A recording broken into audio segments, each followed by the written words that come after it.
It's another day to do business. Good morning, everyone. Welcome to 55 minutes of current and relevant business conversations. I'm Ini John McQuan. We start as usual from what's going on in the global oil space. We see that prices edge higher, recovering from losses in the previous session as markets assess the latest U.S. proposals to end the war in Ukraine and prepared for a U.S. deadline to cease operations with two major Russian oil firms. Looking at the numbers this morning, we see a 21 cents is what has been added to the price of Brent, but it's still below $64. It's $63.72 a barrel.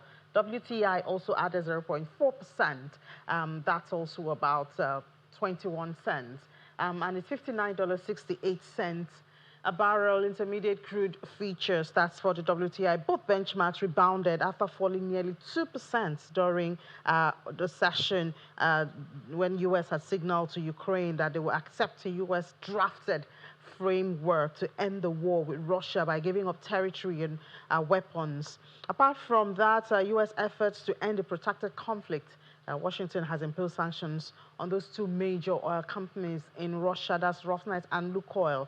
And of course, the deadline winds down November 21, and we'll see how that happens. Well, let's see how all of this is affecting us here in Nigeria. We join Halima. Halima joins us now. Halima Adediro is an analyst with financial derivatives company. Joins us for this. Hi, Halima. Good morning and welcome to the program. Good morning, Ini. Thank you for having me. Yeah. So we see the price of oil. Sometimes even the Brent we see is below 60 at some point. But all of this with the sanctions from Russia, from the U.S. to Russia and all of that, how's that affecting us back here at home? Okay, so we need to understand that the period that we are in now is a very interesting one because it has to do with different things affecting the oil price and its supply. So it cuts across the supply, the demand, expectation as regards global growth, and also the OPEC countries and the non-OPEC countries. So, for instance, in the beginning of this week, we would see that Russia resumed oil exports in one of its key export hubs because of the suspension that was lifted. There was like a 2-day suspension because of the Ukraine attack. That is for one. And we'll see that this week, too, we have like an increase in the U.S. oil stockpile and also like a meeting or an agreement with U.S. and the Saudi Arabia, which is one of the largest oil producing country. And given the fact that Trump administration is more of the brown energy advocate, that is the fossil fuel, much more than the renewable energy, which is the green energy, that meeting coming together when there is an investment meeting in the U.S. could help in terms of the supply side of oil. But given that and having that in mind, we still need to know that there will be a lot of volatility when it comes to oil price, at least for the next few months or even running into 2026. Because I think the last week we had a report from OPEC plus countries and non-OPEC oil countries releasing the supply side of their production, showing us that there's a glut when it comes to the availability of oil that we have for now. So that will even make the price more to a decline side. And that is for one. And we also see that the International Energy Agency also gave a report that from now into 2026, we are going to see much more of supply. Putting that together with the geopolitical issue, sanctions, and policy changes, we all see volatility entering into 2026. So the oil price might stay between 60 to 70 for now and into 2026. And that's a good one for maybe investors that quickly want to take advantage. It could be a good entry. But for countries that are reliant on oil production and its revenue, for instance, Guyana, Nigeria, it might not be a good one especially for revenue. So there could be a kind of drop in terms of revenue gotten from oil and its production for those countries. However, for countries that are more of the consuming countries, it could help in terms of their inflation. It could help in terms of the costs of production and manufacturing. So overall, we always see volatility because of geopolitics and sanctions and all other economic happenings that we are experiencing right now and we are still going to experience. So volatility is what is going to play out for a long time when it All comes right, to oil price. Halima, let's come back home now and see what's happening. What's going on with our commodities prices? We've heard that food prices, food commodities are reducing. I hope it's still that way. Okay, for local commodity prices, we were at the market in the beginning of the month. And what we could see is that there's like a flat line when it comes to the price. One, because of harvest period, and so because of consumer resistance. But interestingly, we are seeing that the price of pepper is becoming to have an increase. Like pepper is now about 33% higher than what we had in the beginning of the month. And from what we could gather in the market space, we got the information that there is a decline in the supply because the rainy season is phasing out, and so we'll see more of lesser supply compared to when there was rainy season. So that is what is affecting it. So going forward, it might still increase compared to what we have now. But the other prices are still stable to some extent. But as I said earlier in this week, Christmas purchase will drive up prices, if not drastically, marginally. So that is the situation we have currently. All right, Halima, thank you so much for that. We hope, um, even though the expectation is that activities will drive up prices, I hope at least it will not be too much so we can still have a great food-filled Christmas. Thank you so much for your time on the program. Thank you for having me. All right, now let's go back to oil and gas. That seems to be a major one for today as we say congratulations to Nigerian entrepreneur Mr. Adibola Olujimi. His company, Emadep Petroleum Exploration and Production, that's Emadep E&P, reached its first oil at the Ibom field PPL 236, marking a major milestone for the country's upstream sector. The offshore field, located about 30 kilometers from the coast, was discovered in 1979 and holds an estimated 103 million barrels of oil in place. Since acquiring the field during the 2020 marginal field bid round, Emadep E&P has invested over $100 million in a phased development plan that has been approved by the Nigerian Upstream Petroleum Regulatory Commission in November 2024. Our correspondent, Olu Philip, went to see this and recorded it and put up this report for us to see what it looks like. To unveil It all started here, where the Petroleum Prospective License approvals were issued to those who bidded and won the marginal oil field rounds of 2020. to the beneficiaries. But beyond this paperwork lay the actual work of drilling for oil by moving to the allotted offshore location, and you have to go and find this oil beneath this large body of water, essentially moving from this to this. To start, the licensee, Emadep Petroleum Exploration and Production Company, has deployed this jackup rig for the well drilling barely a year after the Abuja paper presentation. This is the Ibom oil field as contained in that document. A marginal field 30 kilometers offshore Port Harcourt in the Bight of Bonny on the Gulf of Guinea. Beneath this vast body of water lies potential oil and gas tucked into rock formations that has to be cracked and brought to surface. So very early from that event in 2022, Channels Television took up the challenge to follow up with one of these bid winners and touched down on the fields of operations.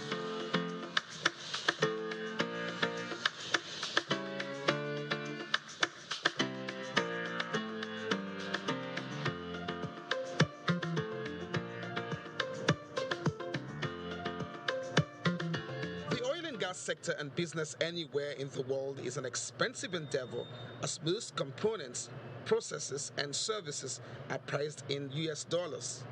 Deploying a rig this size costs a minimum of $100,000 daily, embedded with ancillary service providers, contractors, suppliers, security, personnel, and all.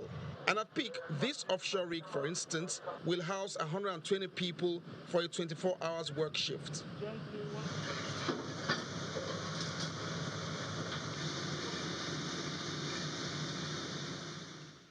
From the work plan, a new well will be drilled on this oil field, and it begins with a process called spudding.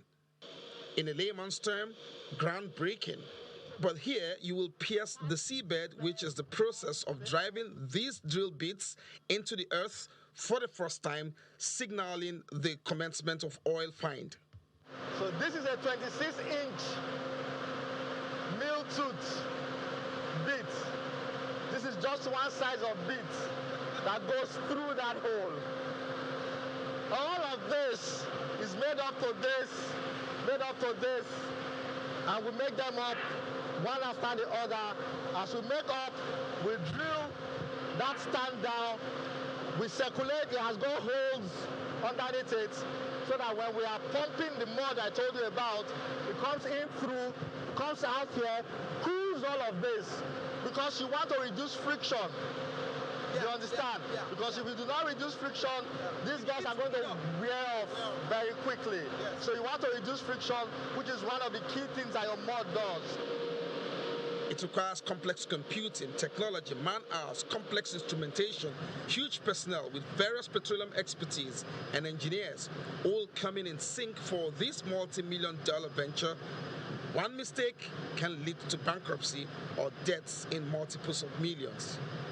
When we did that, we discovered that, Yes, a field development study has been carried out by the subsurface team with an in-place bankable reserves and reservoirs to target, funding sought and in place, a drilling rig secured, but for the promoters of this project, there's no better way to start drilling than to secure the backing of the one who made the waters like they did for every step. We therefore dedicate this today in the name of God the Father, God the Son, and the Holy Spirit for a smooth operation. Okay. That the abundance of the sea shall be converted. In the name of Jesus. No impossibility. In the name of Jesus. We begin to speak prophetically. From then, it's been several man-hours which culminated to the well being spotted on July 28, 2023. The well has just been spotted at Ibom 3 on about 16:36 hours of 28th of July 2023. Woo! Thank you, guys. Ibom 3. Drilling continued afterwards into depths of over 500 feet that will lead to oil being brought to surface. You'll notice that we have a dual well, meaning that we are using a single well to target two reservoirs. What that does is that it reduces our development cost and gives us the ability to produce more. After a few months, the work scope was completed. This rig, SD Metal, would have to leave for the next phase of work to commence. And that will involve well completion. For that, another rig, Karika Pioneer, was deployed in 2024.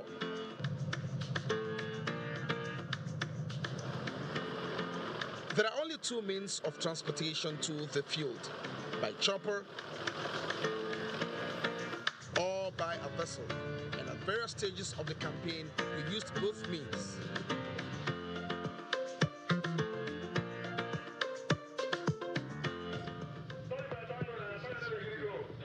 Work done, Karika Pioneer rig gives way as the Meteor returns to the Ibom fields April 2025 for a workover and extended well test operation. At every stage, there was no surprises. It was just to gather and fine-tune the next strategy. So it's a very beautiful, one of the most beautiful workovers operation I've worked on. A lot of thought went into it. The well indeed responded. This is an investment that needs to be encouraged, and it's going to drive the economy. So look at how beautiful this old water is and how rich this country is. I mean, from here, Nigeria can go to be counted among the top nations in the world. But that's not all. The next phase is the oil production, and that means you have to deploy a MOPO, a mobile production and offloading barge. Whiskey 45, a MOPO barge, has now commenced oil production, taking over from the rig used for the workover.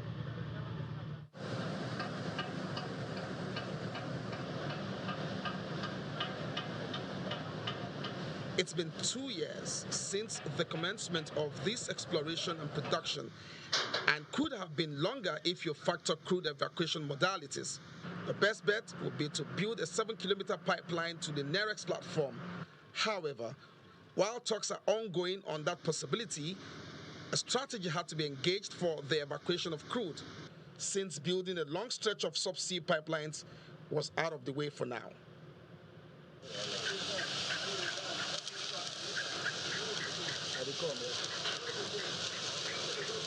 That strategy meant additional capex by contacting various fabrication yards in Port Harcourt, River State, to build a unique mooring system to hold an evacuation vessel in place, construct a sinker to hold it.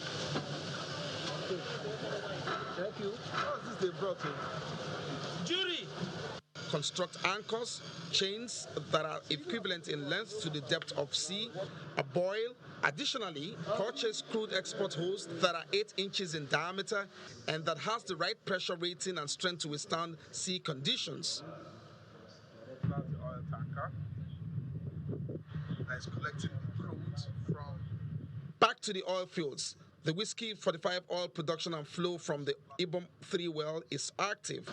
Those items fabricated in Port Harcourt has been deployed, mooring effectively this FSO vessel called the Bedford. It is the first time a floating mooring system is being deployed for a marginal field operation. Transferred from that place into this tanker. Bedford is sitting pretty good and cool as oil is being flowed from the mobile production and offloading barge through those striped holes after detailed processing and testing and into the belly of Bedford. She's been taking in crude in a few weeks now since first crude hit surface from the Ibom 3 wells. She's full and ready to leave location to allow another vessel move in for continuous flow of crude. One Emadeb's Energy says is proud to be a contributor to the federal government's drive and ambition to increase crude production. The world needs to see that this is a bankable project. It's real. The oil is there. It's going to the market, and it has already started impacting in the Nigerian economy positively. It's some minutes to 5 a.m. and in a few hours from now, the first oil from the Ibom 3 waters will be casting off these waters. Day and night, Nigerians and their service companies have been working on this oil production barge. Collectively, from July 2023, it's been over 2 years of tedious work, expenditure, and execution. Today, in the final push, as Bedford sails off, Emada Petroleum Exploration and Production Company has successfully produced its first oil, flowed it into this vessel, and has delivered it, marking a completion of its first phase of campaign by a 100% wholly indigenous oil and gas company in Nigeria. Olu Phillips, Channels Television News. Well, I guess congratulations are in place there to Emadep E&P, and I can say that to their Chief Operating Officer, Dr. Oluwasegun Gusoya. Congratulations to you guys. Your first production from the Ibom field, the Ibom 3 field, I believe. Yes. Thank you very much. And it's a long time coming. You had to stay at it following what Tolu Phillips told us in that report. Yeah, I mean, this took several years in the making. And, if we have to, like, kind of give a big picture perspective of what it takes for this to happen, it all starts from having a really bold energy agenda, from the president. I mean, he said he wants the country to get to 3 million barrels by 2030. That's a really bold agenda, and that translates to when you look at the current management of the NMPC, they're doing a really good job with the narrative, and that's driving positive investor sentiment towards Nigeria, I think. Now, from there, you see the excellent job that the CC under engineer Komolafe has done in NUPLC. That organization has just become more of an enabler, to business in the last few years.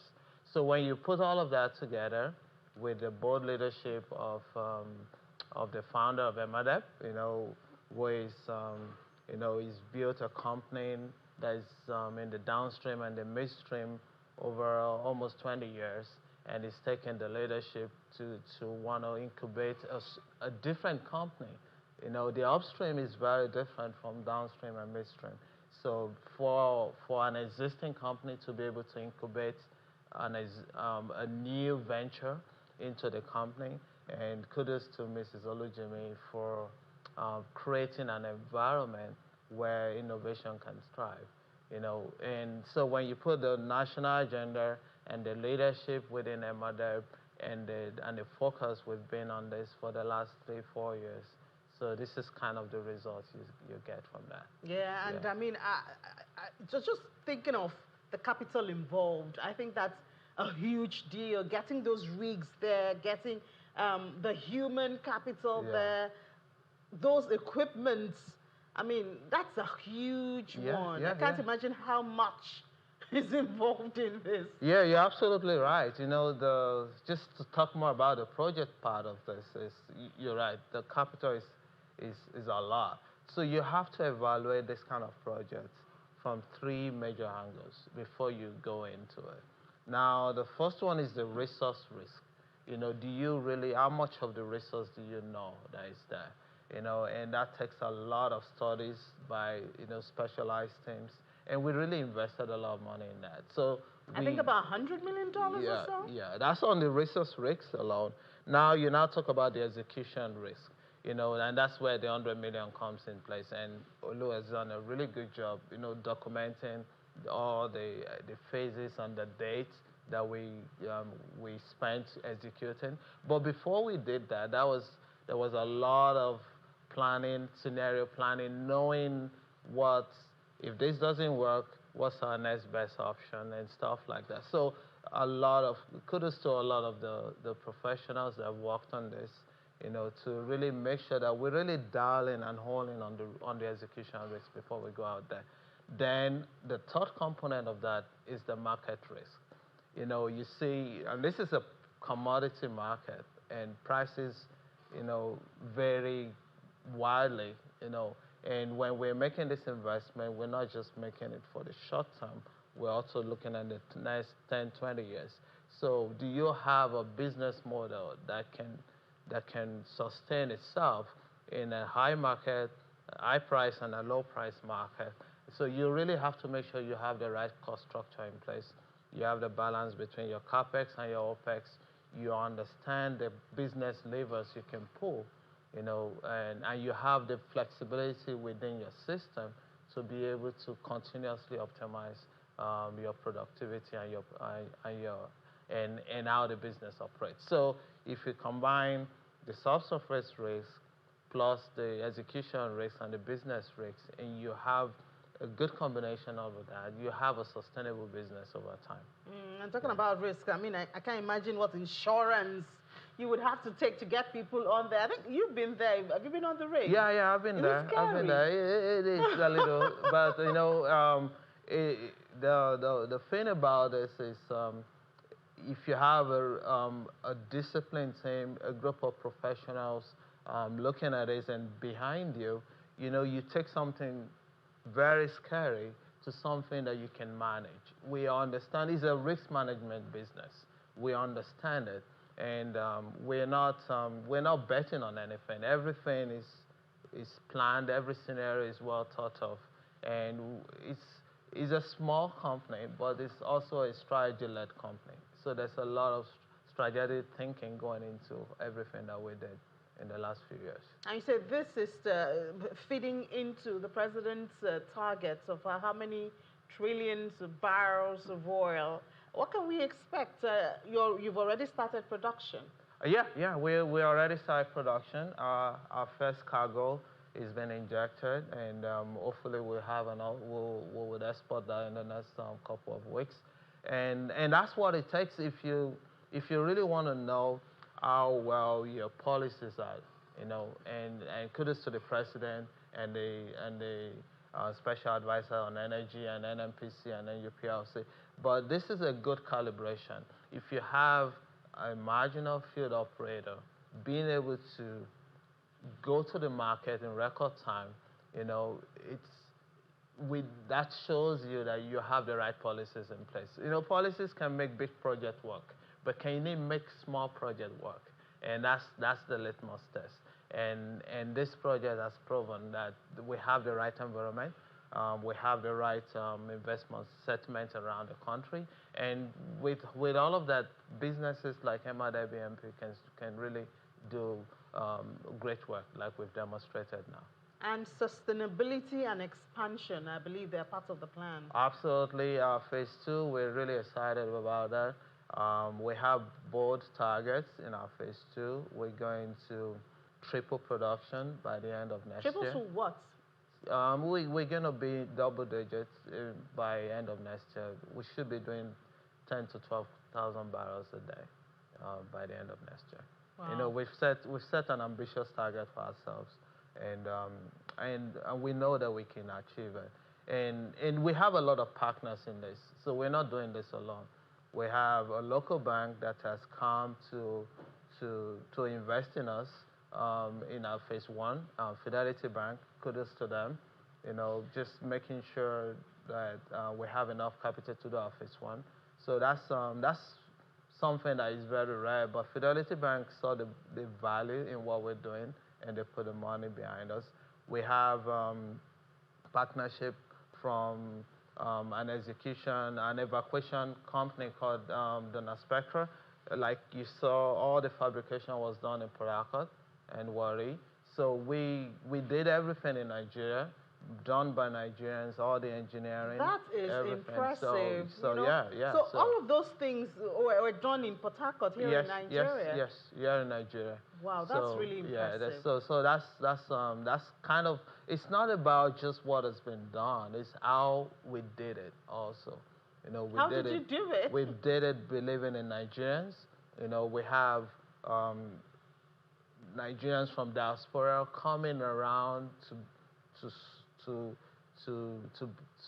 support the vision of the founder. We have Nigerian execution capacity in Warri and in Port Harcourt that we really deployed, even though we had options to go abroad. So we did it believing in Nigeria. It's a typical, complete Nigerian story. So you are truly indigenous. Yes. Indigenous company. Yes. Providing jobs and all. Yes, absolutely. And I'm glad to say, I mean, you are building this on the reforms of this current administration. That means perhaps we're on the right path when it comes to economic reforms in the country. Well, absolutely. We have no doubt that we're on the right path. We see it, and when we talk to investors around the world, they tell us that they're feeling bullish about Nigeria. They like the reforms that are going on, and they're willing to put their money in Nigeria again. So basically, we know Nigeria is open for business. Yeah. And I hope this would also change the story of, I mean, we see Dangote as a refinery, we hear of the plans for other refineries. Yeah. So we're looking forward to a day when domestic refineries would not have to import crude into the country. Absolutely, you're right about that. I mean, if you look at MADEB as a company, you have a company that is in the downstream, in the midstream, and the upstream. You know, very few companies around the world have been able to do that.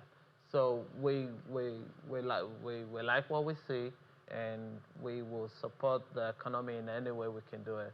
And the upstream market looks exciting to us right now, and we're excited to do more. All right, and you know, we talk about the PIA. The PIA is not. I hope we'll not be calling MADEB to say, MADEB, you seem to be ignoring the domestic demand, you know, when it comes to crude, I mean. No. I mean, we're not going to do that. I mean, like I said, if you look at what we've done in the way we've built the upstream company so far, we've been really, really pro-Nigeria, and we look at Nigeria first in everything we do. And that's the same thing with the molecules. You know, I mean, it makes a lot of sense to keep the molecules in-house to the extent that we can do that. I mean, it's an international commodity. The price as well is known. You know, there's the benchmark, the Brent and the WTI. Everybody knows what that is. So it's just a matter of creating value internally with our molecules. Yeah, well, internal creation of value, obviously, something that we really need now. And it would be really good if we see Nigeria as an exporter of refined petroleum products. We can do it. we absolutely can do it, yeah? We can. Okay, but for you, what do you think can be done? Because obviously it was not an easy journey for you when we go back to that documentary and see your journey through it. I learned at some point you even lost some money and all the risks involved. What would make it easier for you for your expansion? You have a target of more than 10,000 for next year, you said. The PIA is there. A lot of people say perhaps it needs some touching or it needs more implementation. You know, you already say you're happy with the government policy, but what else could make this journey easier for you as MADEB PNP?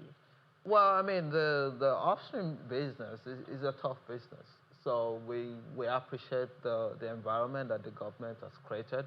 We appreciate the support and the enabling environment and the collaboration we've gotten from NUPLC. You know, over our journey, NUPLC is really stepped up to be an enabling entity.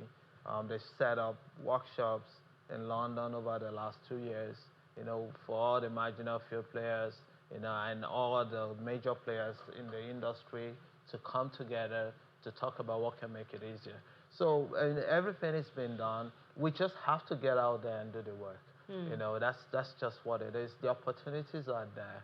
You know, this space in the shallow water, you see a couple of the IOCs have left recently. So it's going to be left to us to do to develop those resources.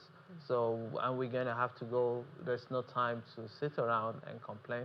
We just have to go do the work, and that's what MADEB has done, and we will continue to do that. And I learned that the other challenge, or where you would really appreciate assistance, would be in evacuation. You had to reroute your pipeline and all of that, evacuation of the... Yeah. Evacuation is always going to be a challenge, especially offshore. And for us, it's a value game. We're happy with the evacuation we got now, and we have flexibility and optionality down the road to make it better. You have to start from somewhere. We have a very competent evacuation partner that we're working with, Donna Spectra. They've demonstrated local capacity. They have the track record to show for it. And we're not going to build this in one day. We have to consistently support our own contractors, and we have to collaborate and partner with people that can do things better than we can. And before you know it, in the next 3 to 5 years, you have us building local capacity, supplying, and also scaling. The more we scale, the more we bring the cost of evacuation down.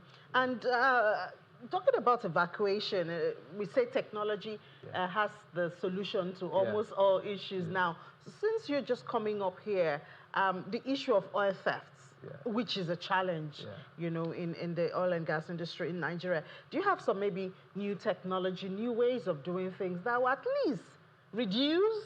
You know, we know that the numbers have drastically reduced with Tatina, I can't remember the name, you know, the domestic security outfit that's running here. But I mean, coming up at this time, already seeing the challenges, do you see or do you have new technology imputed into your system that would help curb the issue of crude theft and vandalism? Yeah, I mean, I must say the government has done a great job to address security and crude theft over the last couple of years. So what we're doing is riding upon the job that the government has done to do that. We are very compact operation. We've built security consideration into our plans, and for now, we've seen that just like every other oil and gas producing basin, you're going to have issues. Security is one of them, but it's something that is manageable.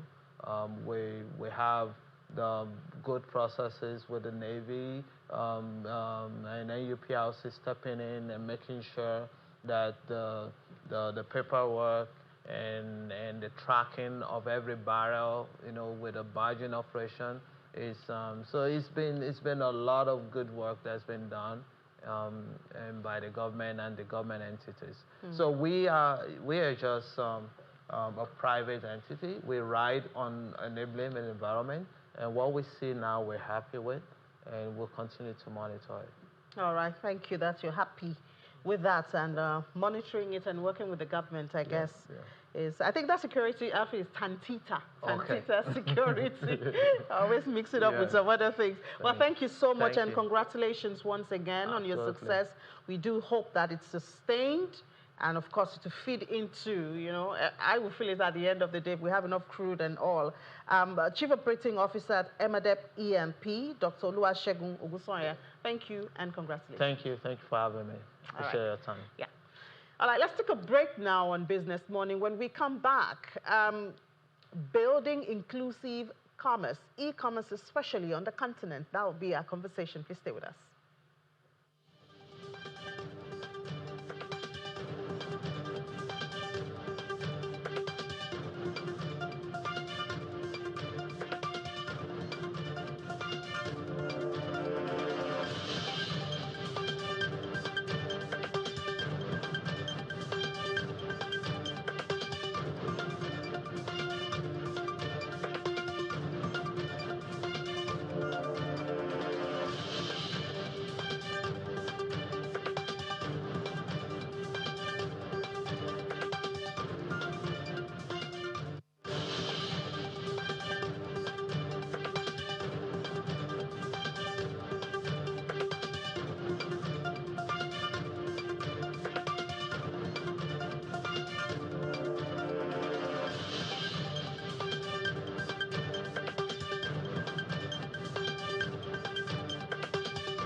Welcome back. It's still Business Morning. We're going up to how we can formalize distribution channels, as we know that services is taking a chunk of the contribution to Nigeria's GDP extended to Africa, especially at this time when we're discussing the AFCFTA, getting goods and services across the boundaries. That's a major one, and that's the conversation we're having this morning with the co-founder and chief executive officer of Trade Depot. He's also the Chief Executive Officer of Africa Trade Engine, Mr. Onyekachi Izukane, right here in the studio. Mr. Izukane, good morning and welcome to the program. Thanks for having me. Trade is an interesting conversation these days, especially since we saw that Nigeria's trade, intra-African trade, has increased, and even Nigeria's trade within the continent, that has increased by more than 620 billion. I think that's the number that we saw, even though South Africa is still leading. And can we connect all of this to e-commerce, or is it beyond that? No, it's way beyond that. I think it's useful to give some context, right? Today, intra-Africa trade, which is trade between African countries or African countries trading with themselves, is still less than 15% of trade on the continent. Those numbers are really very low, right? For context, in Europe, within the European bloc, it's more than 70%. So what you want is a continent that is trading with itself. You want a region that more than external trade, is trading with itself. And so there is really quite a bit of distance to cover. E-commerce has been useful, but in real terms, e-commerce really is a very small contributor. It's less than 1% contribution to the commerce going on the continent. The conversations around intra-African trade, I think, go way beyond issues of which medium trade is happening through. I think the fundamental thing is, first of all, how much production do you have? You can't sell what you don't make, right? Once you are producing, ramping up your production, I would imagine, is the first step if you're really looking to ramp up the trade that you have within this trade bloc. So when you talk about ramping up production, I know I had a conversation yesterday when you talk about ramping up production, for instance, in agriculture, we're referring to things like mechanized farming, but everybody's connecting it to funding anyway. So whether it's in agriculture or not, ramping up production would require funding, yes? So everything requires funding. I know, right? So I reckon, instead of thinking about funding as an obstacle, you think about it as a component of what you have to do to get where you're going anyways. Ramping up production, let's think about this in terms of industrialization, right? How much of what you eat, clothe yourselves in, use on your bodies, etc., are produced locally, are produced within factories and facilities around you? That is really the point, right? And it's an exercise all of us can get into your fridge, get into your pantry, get into your bathroom cupboard, and look at the products you have there. Just look at them and see where they are produced. You will find that a significant amount of stuff that can be made here is not, right? Now, we see a lot of investment and capital going into building local industrial capacity. You have industrial parks popping up across the continent now, very targeted missions funded by Afrexim Bank, AFC, and other institutions. But, that is a useful step. The additional step is, how are these industrial hubs and these production facilities connected to the market? Because market access is the end goal for production.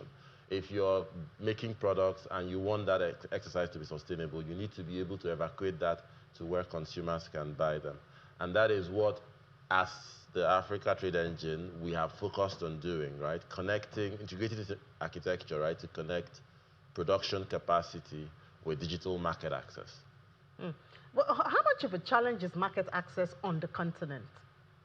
Because market is available. The market is available. Yeah, so you could argue that market access is one of the biggest challenges you have. Really? Yes.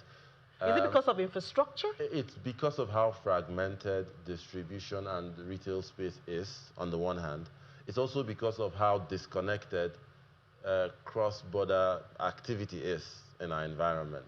It is today more expensive and hectic to get a product across the West African zone, say from Lagos to an Accra, than it is to get it from a port in China to Lagos.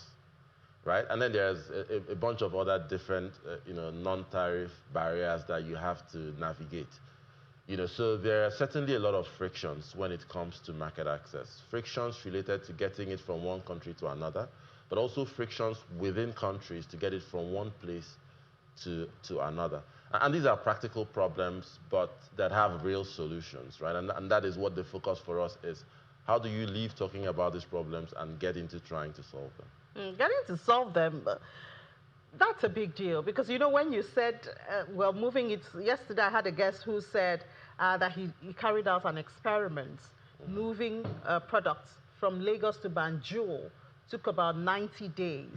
But if you want to drive on leisure to Banjul, I think he said about 14 days. So, I mean, how many commodities can you keep on the road for 90 days that will not have negative impacts and all of that? And then it's beyond that, as you said. Even bringing commodities from the northern part of Nigeria to the southern part of Nigeria, I can imagine what you have to face. And now the insecurity issue is getting heightened, and that only makes it even more difficult. So it seems that there's a whole lot to do if we would actually deal with this access to markets. It's a significant problem, and it's an urgent one, and there is a lot to do. But so where do we start from? You have to start somewhere. Exactly. I think that is the point. And so here is where we're starting. So Trade Depot, which is a company I've led for the last 7 years, has really focused on using technology as a platform to enable distribution and last mile access, right?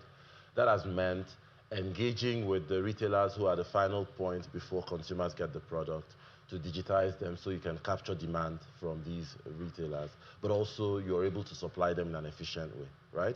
And then working with brands to bring products into the markets, navigate issues related to border movement, etc., to make sure that you can drop prices realistically for consumers. Now, our partner in the Africa Trade Engine, TRT Manufacturing, is one of the largest contract manufacturers on the continent, and they've spent a lot of time setting up regional production hubs across Africa. What this union between Trade Depot and TRT means is that you have that production expertise getting directly connected to digital market access. It's valuable for several reasons. One, it helps evacuation so that when you're making products, you know where it's ending up. But very importantly, you have that feedback loop. You have data from the market informing what you're making and how much of it you're making, right? So that ultimately you're running an entire value chain that has less friction and ensures that consumers can get products at lower prices. But you still have issues like insecurity because those products are physical and they will still have to move from one place to the other. So you still have those hurdles, government agencies, taxation, and insecurity, infrastructure, and logistics along that line. So you still have those things to deal with. I mean, realistically, you have to treat all those as features of your environment, not bugs at this point, because it is what it is, right? And they are not impossible to navigate. Obviously, we all want things to be better than they are today. But given where we are right now, the question always has to be, what do we do now, right? Issues of supply chain sovereignty, they are not problems that we can wait to solve 20 years from now or 10 years from now or at some fictitious future time when everything is great. It really needs to be about us looking at the problems we have, finding solutions that allow us. People have to feed today. People have to get clothed today. So we need to figure out how to start acting now, and that is the approach we're taking at the Africa Trade Engine. All right, thank you so much, Chief Executive Officer of Africa Trade Engine and also co-founder and Chief Executive Officer of Trade Depot, Mr. Onyekachi Izukane. Thank you for your time on the program. Thanks for having me. Cheers. Let's take a short break. When we come back, it will be time for Global News. Please stay with us.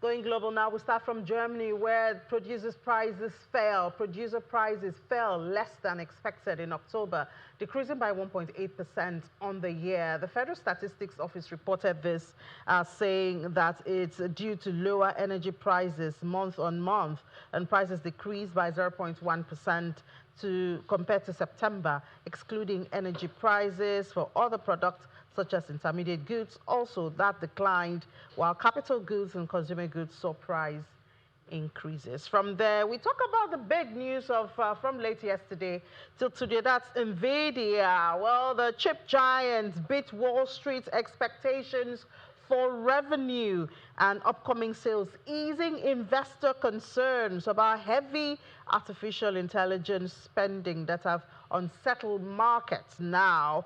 And in its quarterly earnings report, the firm said that revenue for the 3 months to October jumped 62% to $57 billion, driven by demand for its chips used in AI data centers. Sales from that division also rose 66% to more than $51 billion. Fourth quarter sales forecasts in the range of $65 billion also topped estimates, sending shares in NVIDIA about 4% higher in after-hours trading. NVIDIA is the world's most valuable company and is seen as a bellwether for the AI boom. Let's go to Asia now, starting from Japan, where the Prime Minister is set to unveil an economic package funded by an extra budget that's about 27% bigger than what was pledged in her predecessor's spending plan about a year ago, underscoring her commitment to an expansive fiscal policy. The package, which is expected to combine tax reductions with spending drawn from special accounts, will incorporate 17.7 trillion yen, that's about $112 billion of spending from the general account. And that, of course, is shared by the ministry from that country. And China is considering new measures to turn around its struggling property market as concerns mount that a further weakening of the sector will threaten to destabilize its financial system. And following that, policymakers, including the Ministry of Housing, they are considering a slew of options, such as providing new home buyers mortgage subsidies for the first time nationwide. And then they're also discussing how to raise income tax rebates for mortgage borrowers and lower home transaction costs. And Dubai-based Emirates will perform maintenance, repair, and overhaul for the Trent 900 engines on its A380 aircraft beginning from 2027. It's an announcement by the airline. The airline signed a memorandum of understanding with engine manufacturer Rolls-Royce to handle these services in-house. In addition to the new maintenance agreement, Emirates extended its total care service agreement with Rolls-Royce for its A380 aircraft into 2040s. And the Trent 900 is the engine that powers Emirates Airbus A380 fleet, which is the largest in the world. This new arrangement will allow the Dubai carrier to take greater control of its engine maintenance operations while continuing its long-term relationship with the British engine maker. Still discussing commodities, Swiss watch export fell 4.4% year-on-year to 2.242 billion Swiss in October. That's according to data released by the Federation of the Swiss Watch Industry. Wristwatches, which make up the majority of exports, decreased by 4.2% compared to the same month last year, reaching a value of about 2.133 billion. The United States, a key market for Swiss timepieces, saw the steepest decline, with exports plummeting 46.8%. Several Asian markets showed growth, with China posting a 12.6% increase. Hong Kong went up 2.4%, and Singapore grew also 6.6%. Japan experienced a 5.6% drop, and the United Kingdom fell 7.4%.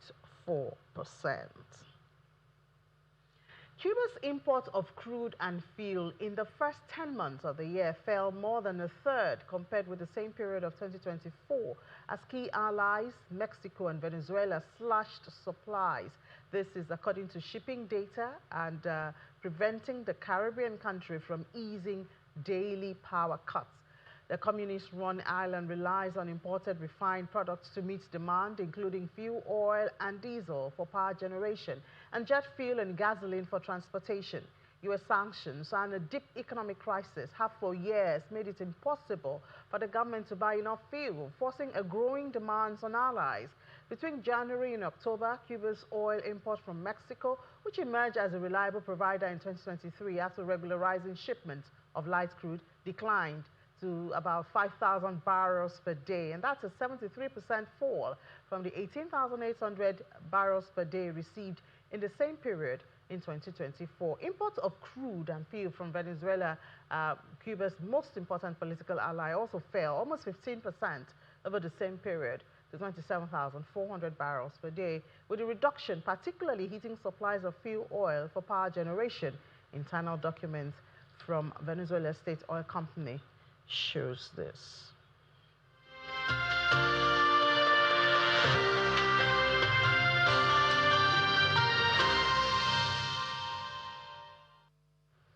That's it for Global News and Business Morning. Thank you so much for being a part of the program. I'm Ini John Mekwa.